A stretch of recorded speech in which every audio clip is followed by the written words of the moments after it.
Welcome to Dementia Friendly Prince George's County, Maryland Northern Sector webinar series for caregivers. Today's topic is Understanding Alzheimer's and Dementia, presented by Evan Favors, sponsored by Prince George's County Government and the Department of Family Services.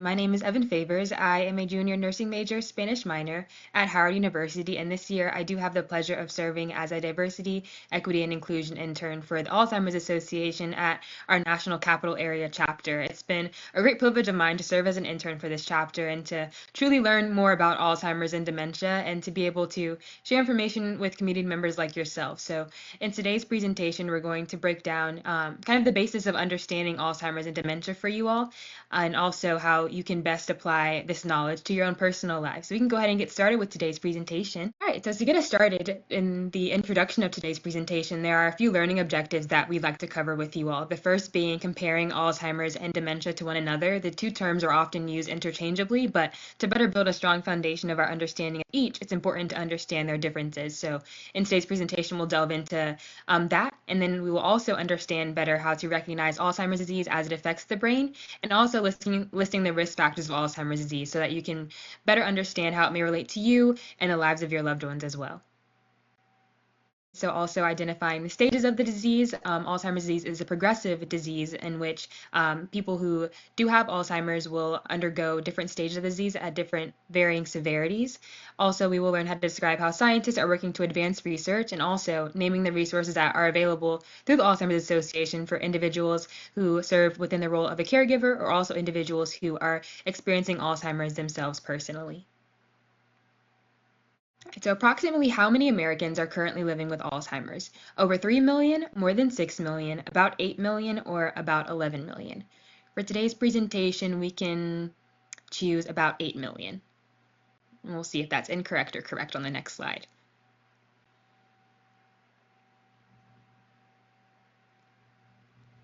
The correct answer was more than 6 million Americans are living with Alzheimer's. Alzheimer's disease impacts many Americans today and also impacts those who serve within the role of caregivers. So although individuals who are within the caregiver role don't have Alzheimer's themselves, it does impact even more than this specific statistic of individuals who are living with Alzheimer's personally. So the number of individuals affected by Alzheimer's is much greater than this one, but more than 6 million Americans are actively living with Alzheimer's today. And the next question is, how many Americans provide unpaid care for people living with Alzheimer's or other forms of dementia? And we can go ahead and choose over 11 million for the purpose of this question. Let's see if that's incorrect or correct. And that was correct. Over 11 million Americans provide unpaid care for people living with Alzheimer's or other forms of dementia. And this is previously what we mentioned on the last slide. While Alzheimer's disease may affect over 6 million Americans, over 11 million Americans are working to provide care for people who are experiencing Alzheimer's and other forms of dementia. These caregivers are typically family members who extend their time and resources to help to support their loved ones while they're battling this incredibly serious and incredibly impactful disease. It changes the course of their loved ones' lives, and they have devoted their time and energy to better understanding how to help them navigate the progression of Alzheimer's disease and to also be there to support them as well. And we'll begin with a quick question to test our knowledge. So Alzheimer's is a normal part of the aging process. Is that true or false? For the purpose of this question, we can go ahead and choose false. So Alzheimer's disease is a brain disease that causes problems with memory, thinking, and behavior, but it is not considered a normal part of aging. Although as we do get older, our predisposition to having Alzheimer's disease at some point within our lives does increase dramatically. It is not a normal part of aging. However, it does definitely impact the majority of the population. People younger than age 65 can get Alzheimer's. Is that true or false? We'll go ahead and click true for the purpose of this question.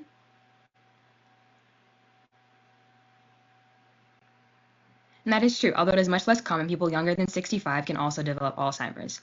The population that majority experiences Alzheimer's is definitely within the population of older than age 65, but younger people can definitely, at some point within their lives, have Alzheimer's disease as well.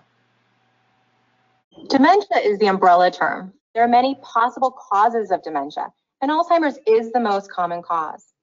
Other causes of dementia are vascular dementia, which is marked by changes in the blood flow and the blood vessels in the brain, dementia with Lewy bodies, identified by specific brain changes throughout the brain that include the buildup of a protein known as alpha-synuclein, and frontal temporal dementia, which is marked by brain cell loss in the front sections of the brain or the frontal lobe.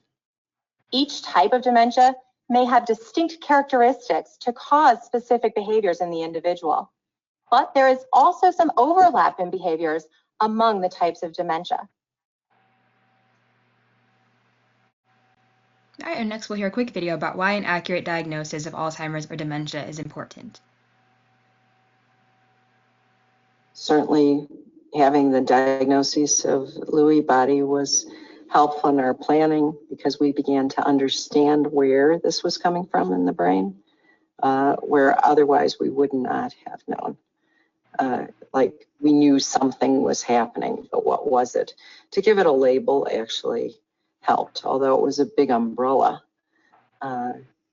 It explains some of the characteristics and symptoms that we were experiencing and seeing.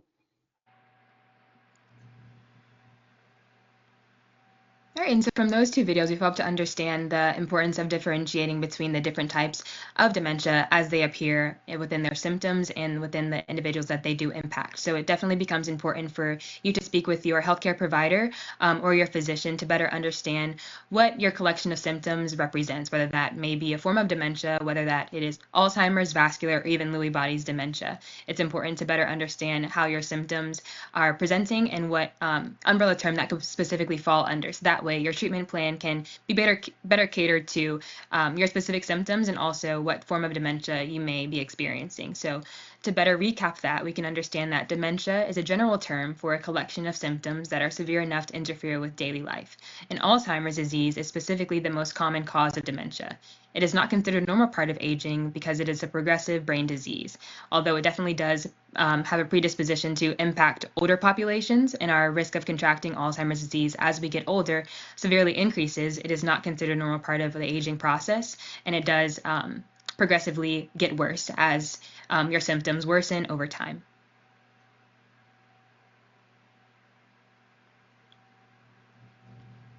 And we can paint a better picture of all the things that were discussed by the different experts and patients that we had the chance to see in those previous videos by breaking down exactly what happens within the brain within someone who has Alzheimer's disease.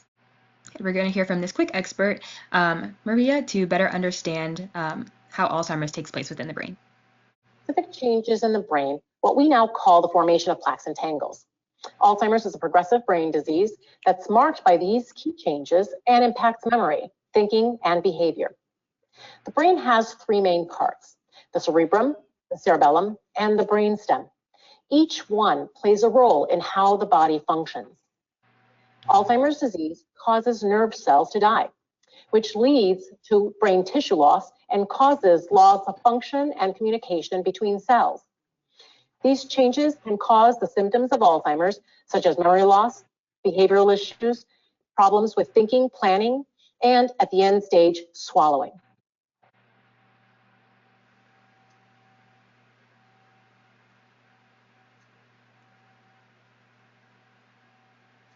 All right, so that expert helped us to paint a better picture of how Alzheimer's disease presents within its symptoms, but also what happens specifically within the brain to make all of those symptoms outwardly presenting. So to recap that, we can understand that more than 100 years ago, Dr. Alois Alzheimer described specific changes within the brain, including the formation of plaques and tangles. We associate those specifically with Alzheimer's disease. So Alzheimer's causes nerve cells to die, which leads to shrinkage in the brain. And the brain changes that result because of that shrinkage result in changes in memory, thinking, and behavior. And those are the symptoms that we most commonly associate with Alzheimer's disease, as well as other forms of dementia. So understanding exactly what is happening within the brain has allowed physicians and healthcare professionals to better understand how to craft treatment plans and also how to work diligently towards finding a cure for the patients who are currently being affected by Alzheimer's. But understanding the progression of the disease, the impact of those plaques and tangles, and also their increase over time does help doctors to better understand the progression of the disease and hopefully one day to better understand how to work towards a cure. You can go to the next slide. All right, so now discussing risk factors. We discussed previously that Alzheimer's disease isn't a normal part of aging, but there are numerous risk factors that can increase our chance of having Alzheimer's disease at some point within our lives. So we can discuss what those look like on the next slide. right, so to test our quick knowledge, we have another quick question. What is the greatest known risk factor for Alzheimer's disease? Genetics, family history, or age? For the purpose of this question, we can click age.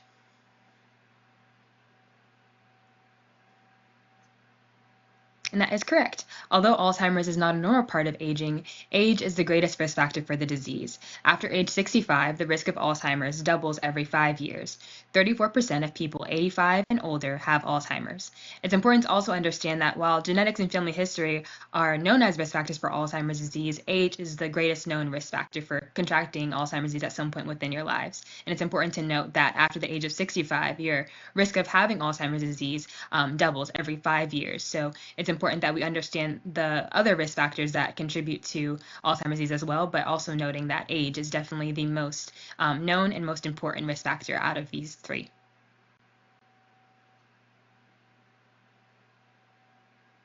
And from an expert as well to help us to better understand the risk factors for Alzheimer's disease as well. Alzheimer's disease is marked by specific brain changes that result in the clinical changes in individual experiences. That is, changes in memory, thinking, or reasoning. And ultimately, Alzheimer's is fatal. The exact cause for these changes is unknown, but there are some hints as to what may contribute to an individual's risk. Age is the greatest known risk factor for Alzheimer's. And when we look at populations of people, we see an increased risk over the age of 65. However, Alzheimer's is not normal aging. Family history is also a known risk factor. Research has shown that those who have a parent or a sibling with Alzheimer's are more likely to develop the disease, and that risk increases if more than one family member has Alzheimer's. When we talk about the genes involved in Alzheimer's, there are two categories that could potentially be involved: risk genes and deterministic genes.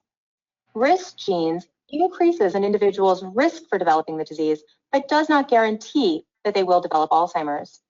Deterministic genes, which are rare for Alzheimer's, guarantee that the person will develop the disease.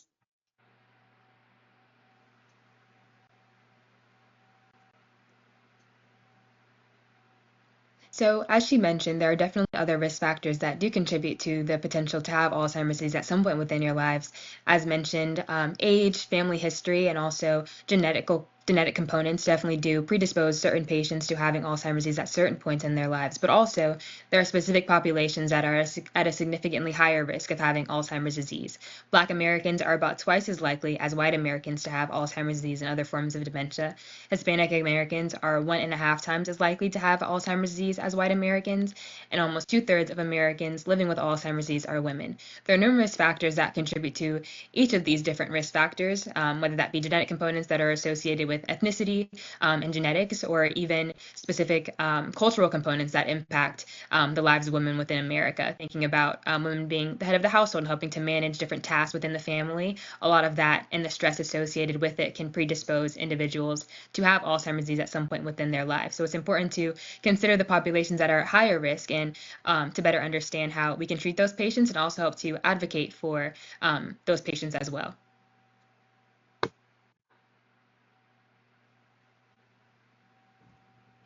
Right, so to recap all that we learned within the risk factors of Alzheimer's disease, we've learned that age is the greatest known risk factor for Alzheimer's. An individual's risk for developing the disease increases at age 65. Family history is also a known risk factor, as we've discussed. So having a parent or a sibling with the disease increases your own risk for having Alzheimer's disease at some point within your life. There are specific risk genes and deterministic genes that impact Alzheimer's disease. So each of those two types of genes has different traits associated with it, and they both carry different factors associated with Alzheimer's disease and your ability to contract it at some point. Black Americans, Hispanic Americans, and women are at a significantly higher risk for having Alzheimer's disease, each for their own unique characteristics.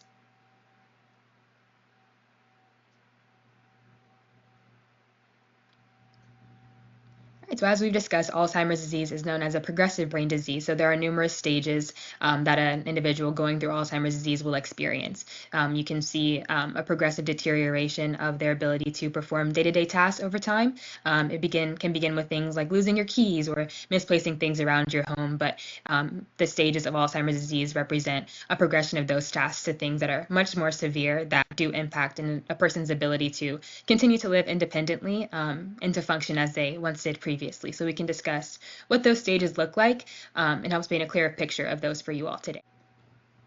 All right, so we can hear from some patients themselves who are living with Alzheimer's disease about how the stages individually have impacted them. So first we can hear from Teresa. I'm like an overachiever and when you're unable to deliver or you're not performing at the same pace that you once did before, that's frustrating. It's frustrating to not know where you place things. It's frustrating to not be able to explain to someone the problems that you're having. You can't articulate it in a way. It's frustrating to read something and you forgot what you read. It's frustrating to continuously have to change your password and you just changed it last week and you're constantly doing the same thing over and over again. All right, next we can hear from Phil, who discusses the loss of words or loss of the ability to properly articulate your thoughts while living with Alzheimer's. I can't do a simple tip anymore. No, I sit there, I stare at it. It's crazy what numbers I can't deal with anymore. And in some ways, that's the disease to me. The other thing that I've increasingly been struggling with are words, which I've dealt with words my entire life. You know, as an avid reader, as a reporter, as a writer.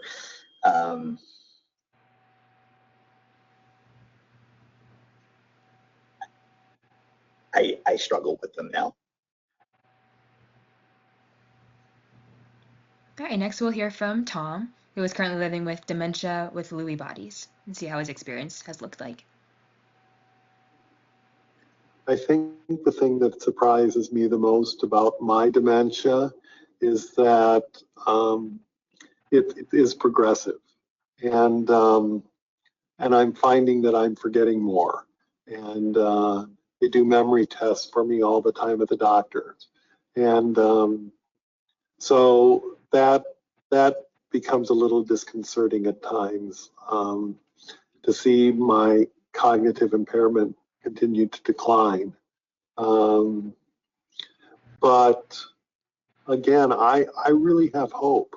I don't live really in the future. I can't live in the future. I can't worry about what the future is going to bring. I have to live for today. So while as physicians and individuals who are observing the progression of Alzheimer's disease and other forms of dementia from an outsider's perspective, it is incredibly important that we are taking the time to listen to individuals who are experiencing the progression of this disease themselves. While we can, paint a picture of the symptoms from an outsider's perspective, we don't truly understand what it means to live with Alzheimer's disease and to understand the frustration and the loss that is associated with experiencing that firsthand. It's really important that the patients themselves are the center of our understanding of the disease and its progression. So these videos definitely help to paint a clear understanding of what it feels like to live with Alzheimer's and other forms of dementia, and also what it means to work towards adapting to that process as someone who is experiencing the disease themselves. We can also learn on the next slide about the different stages and what those look like, and also how these patients fall into those.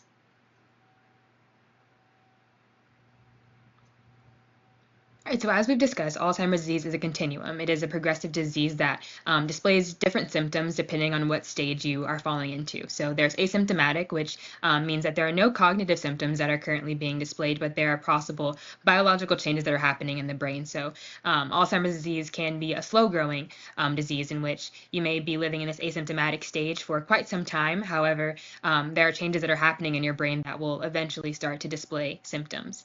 And then you begin to see different changes within the early stage of cognitive ability loss associated with that next stage. So then we move on to dementia that is associated with Alzheimer's disease within the categories of mild, moderate, and severe. So that can look like within the mild stage, typically that involves symptoms that interfere with some daily activity. So that can be things like I mentioned before, like the inability to retrace your steps, losing your keys often, and things of the sort, but things that you can typically navigate around. So those mild symptoms that, may cause you to have pause within your day, but things that you're usually able to move past.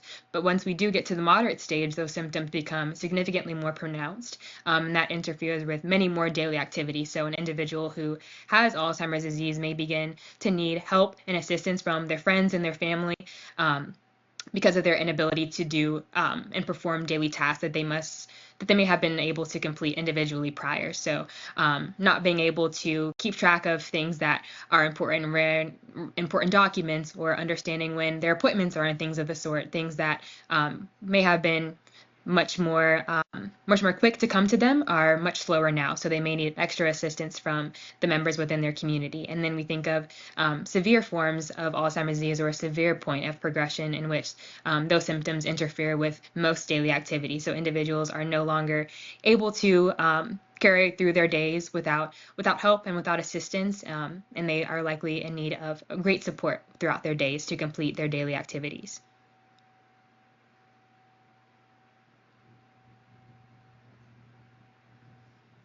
All right, so to recap what we discussed there are three broad phases of the disease, which are asymptomatic, and then also MCIs due to Alzheimer's disease, and also dementia due to Alzheimer's disease. The dementia phase is further broken down into the three stages that we discussed, including mild, moderate, and severe, and each of those different stages have their own characteristics and also the symptoms that are individually associated with each of the stages. So no two individuals experience the symptoms and progression of Alzheimer's disease in the same way. Although it is a progressive disease, each individual who does have Alzheimer's will have a completely different experience. So it's important to understand exactly how you or your loved one is being impacted individually. These stages help us to better understand and to group individuals into categories so that treatment plans can be developed, but each individual does have their own unique progression through the disease. So it's important that you recognize the individual components that are associated with each person's progression. Also, while symptoms worsen over time, people progress through stages at different rates as their abilities changes. So while that previous slide helped us to kind of break down a little bit the timeline that is associated with that, individuals can stay in different stages for varying amounts of time. So an individual could live in the mild stage of Alzheimer's disease for quite some time, but then move through other stages relatively quickly. As we discussed, it is a completely individual experience. So what may happen within one patient's experience could be a polar opposite for another. So it's important that, again, you are speaking frequently with your primary care physician and also any specialist that you've had the privilege of speaking to better understand how you individually or your loved ones individually are progressing through Alzheimer's disease, and also the rate at which their abilities are changing.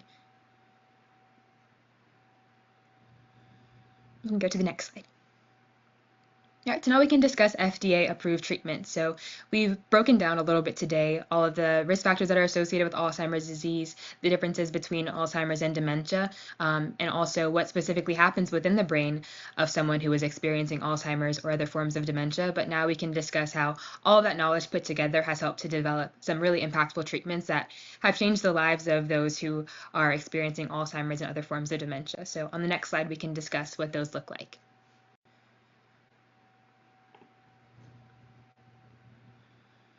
All right, so again, it's important that we are always consulting healthcare professionals first. While we can understand our own personal experiences and also see firsthand how our loved ones are being affected by them, it's important that we are consulting healthcare professionals first. So understanding the current medications cannot cure Alzheimer's, but there are also treatments that can change the disease's progression. There are also drug and non-drug options that can help to treat symptoms such as memory loss and confusion. So while there is not a drug that can specifically cure Alzheimer's disease, there are drugs that can help patients experiencing Alzheimer's and other forms of dementia to better manage their progression, helping to lessen some of their symptoms and helping them to be able to complete those day-to-day tasks for much longer periods of time.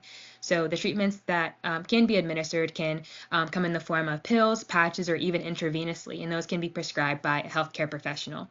So these treatments work in varying degrees and are not always effective for everyone, but they are definitely incredibly useful for patients who are experiencing Alzheimer's disease and can allow them to live their lives to the fullest potential for a much longer time while living with this progressive brain disease.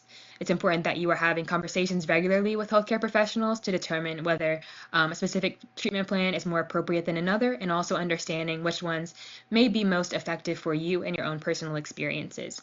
To learn more about the treatments that are available for Alzheimer's disease and other forms of dementia, you can visit alz.org/treatments, where there is more information discussed about the specific treatments available, whether that be the pills, patches, or intravenous treatment that can help to impact your experience while having Alzheimer's disease. And that website will break down more of the treatment plans and also the different uses for each of the various treatments.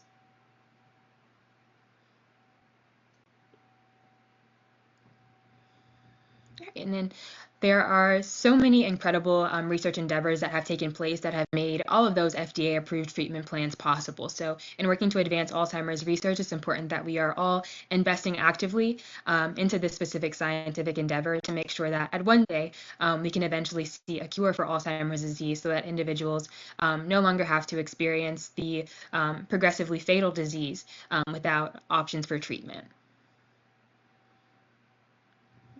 Get to the next slide.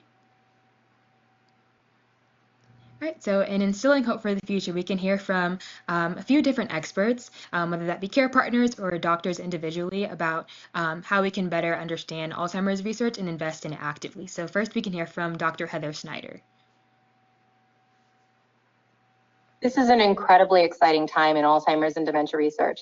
The advancements that we've made in the last decade to understand the disease as a continuum, meaning that the biological changes are starting a decade or more before someone is experiencing the changes in the memory and thinking. This sets the stage for possible prevention. The idea that when we have the tools to identify those individuals at the earliest time point, and when we have the interventions to target individuals at that earliest time point, we can intervene to stop or slow the progression of the disease before an individual loses their memories. All right, next, and we can hear from Dr. Maria Carrillo. Growing evidence indicates that people can reduce their risk of cognitive decline by adopting key lifestyle habits. More and more research shows that factors like exercise, nutrition, and aggressive management of cardiovascular risk factors may impact our ability to slow cognitive decline as we age. And through current studies, we're exploring how certain lifestyle factors may even reduce the risk of developing Alzheimer's and dementia. Okay, next from the care partner, which is Mary F., moving toward a cure. Hope does come from the Alzheimer's Association, all the research that is being done. Even though there is not a cure today for the disease, I know in my heart there is going to be a cure one day. And I know we're getting closer for that cure. Because even if you fail in a research study, you learn from that failure in the research study. That failure always brings progression. And next we'll hear from Dr. Lesby, who serves as a caregiver for someone with Alzheimer's disease, talking about securing funds for future research and future developments towards a cure. It's nice to see the association spearheading in many ways the emphasis on getting the money at the federal level and at the private sector to get the research done so that someday there will be an effective treatment, hopefully cure, hopefully prevention. All right, so all of these individuals have helped us to better understand all the ways that we can hope for a future, whether it is to have the hope within ourselves that a future cure is possible, whether it's to work towards actively securing funds to make all of the incredible research currently happening within organizations like the Alzheimer's Association possible, even exploring lifestyle changes within our own lives that can help to lessen our risk of having Alzheimer's disease at some point, whether that is staying active, being involved within our communities, or eating a healthy diet and exercising regularly. All of those different things can help to lessen our chances and risk associated with having Alzheimer's disease at some point within our lives, and also investigating early interventions, working to notice signs of Alzheimer's and other forms of dementia early so that individuals can receive necessary treatment and lessen the progression of their symptoms over time. So all of these are different ways that we can work to hope for a future of a cure for Alzheimer's disease, but also to work in the meantime to really instill hope within our communities and also work individually to better understand the signs and symptoms associated with the disease, and also to make necessary changes within our own lives. Get to the next slide. All right, so clinical studies are also incredibly key in advancing Alzheimer's disease research. So we can hear from Dr. Keith Fargo, who is a dementia expert, discussing the importance of clinical studies. Participating in a clinical study is one way that everyone can get involved in a very direct way in the fight against Alzheimer's disease. And for people who currently have dementia or Alzheimer's disease, there are some additional benefits. You get access to very close medical care. You also may be among the first people to have access to the treatments that will eventually prove to work.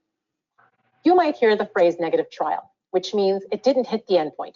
It didn't result in an FDA-approved treatment for the disease. But I think the only negative trial is one that doesn't provide us with valuable information. If the trial is well designed and is a good scientific experiment, we can get extremely valuable data that can help plan the next trial and make it even better than the last one. And it gets you that much closer to that FDA-approved drug, to that effective treatment, and maybe someday even prevention. All right, and next we can hear from Dr. Maria Carrillo again about Alzheimer's disease and our work through our trial match program. By participating in clinical research, you can move us toward methods of treatment and prevention for all those affected by this devastating disease. Alzheimer's Association Trial Match is a free clinical studies matching service for those with dementia, caregivers, and healthy volunteers. To start, simply create a confidential user profile and receive a list of studies that may be a match for you.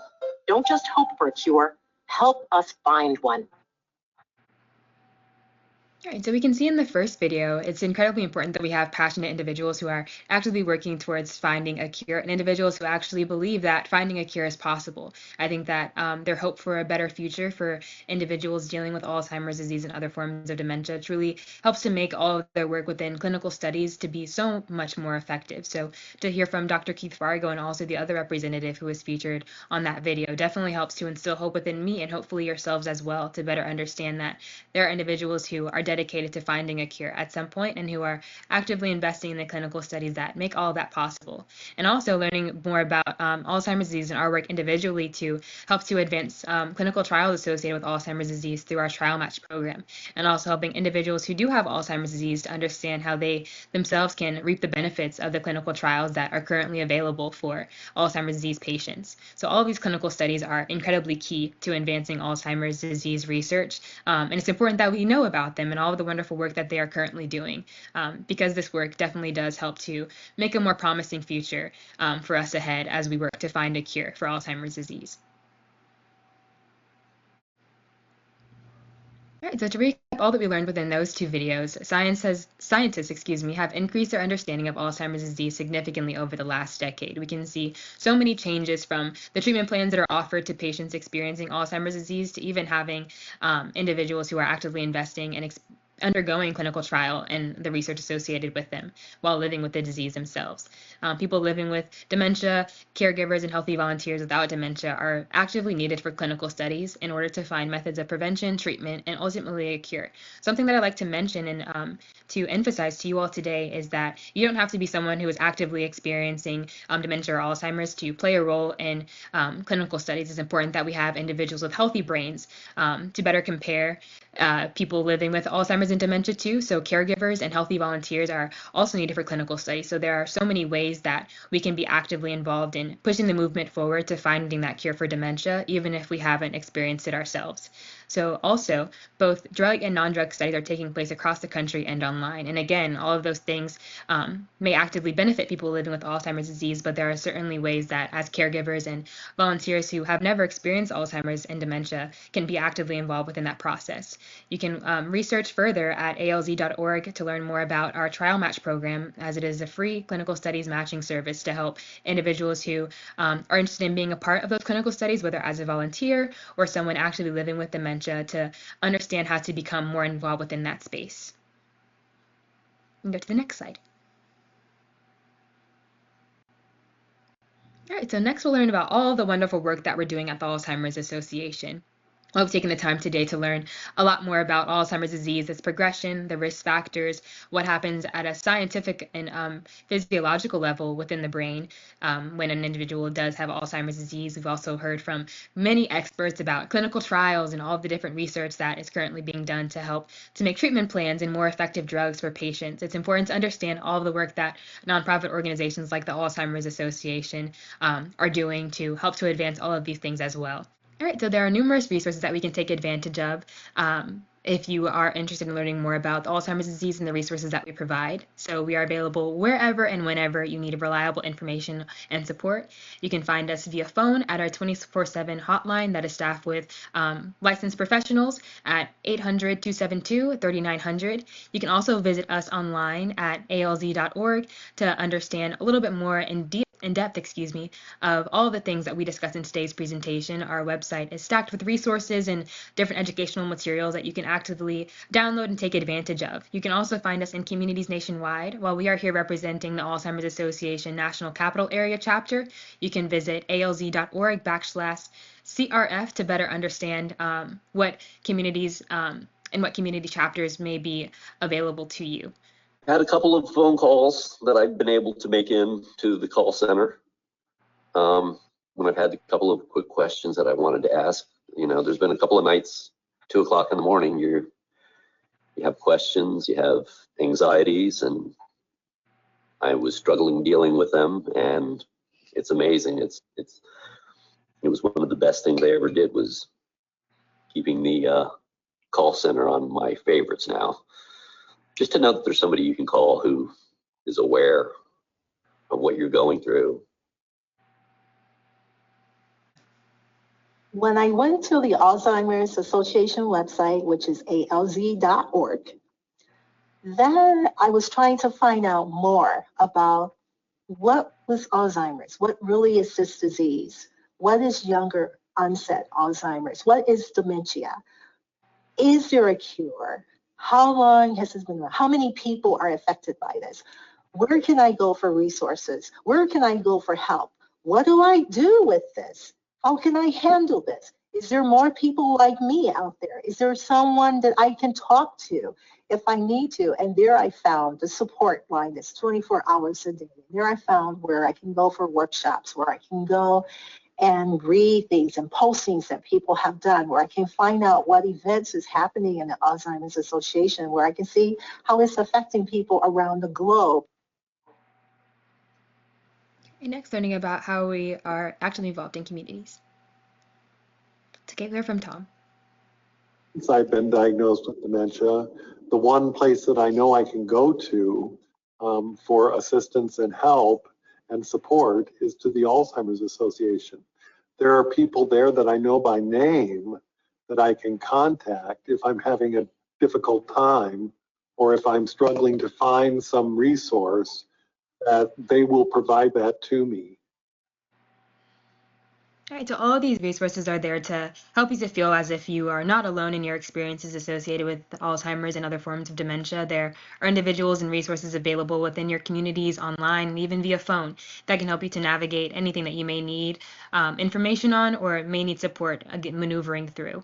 Those individuals help to provide some testimony as to the benefit that they've received through navigating some of the resources that we offer here at the Alzheimer's Association to the community. So we hope that should you all ever be in need of anything that we do offer here at the Alzheimer's Association, that you'll use these resources and take advantage of them, as they've helped so many community members already.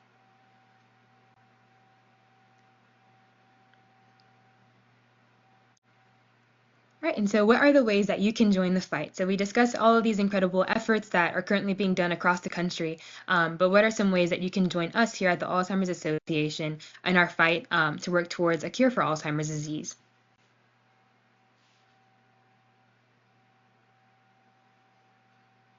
All right, so let's look at some ways that we can get involved. We can start with the volunteering.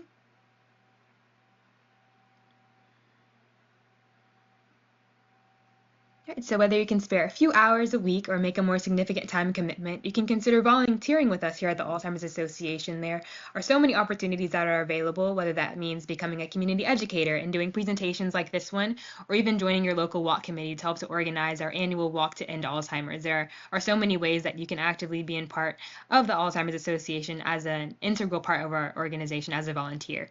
Our volunteers are the backbone of our organization and help to support us on so many of our initiatives. So we would love to see you all become volunteers yourselves. Next, we can talk about advocacy at the Alzheimer's Association.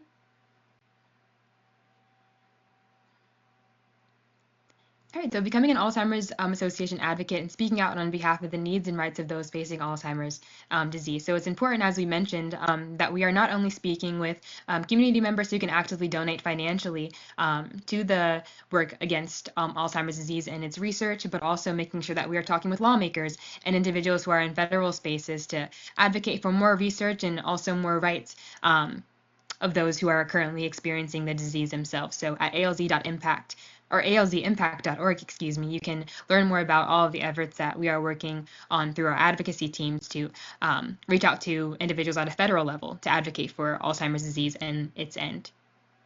Next, we can talk about Trial Match. All right, so as we previously discussed, Trial Match is an initiative sponsored by the Alzheimer's Association that can help everyone to be involved with the research that is associated with Alzheimer's disease by participating in clinical trials. So to find a trial match or a match for a trial that is appropriate for you, you can get started at Alzheimer's Association Trial Match, which is a free, easy-to-use clinical studies matching service. So visiting our website at alz.org/trial match can help you to better understand what clinical studies may be the best fit for you. In our walk to end Alzheimer's, held annually in more than 600 communities, the Alzheimer's Association Walk to End Alzheimer's is the world's largest fundraiser to fight the disease.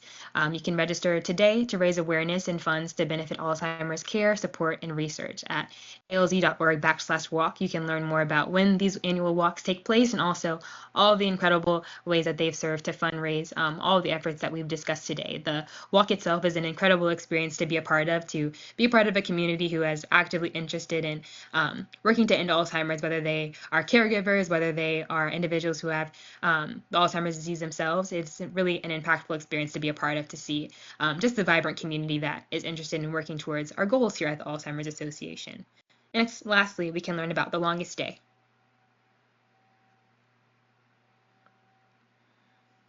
Right, so on the longest day of the year, the day with the most light, the summer solstice, we raise funds and awareness for care, support, and research efforts of Alzheimer's Association through an activity of your choice. So you can visit alz.org/longestday to understand more about how you can be involved within this fundraising effort.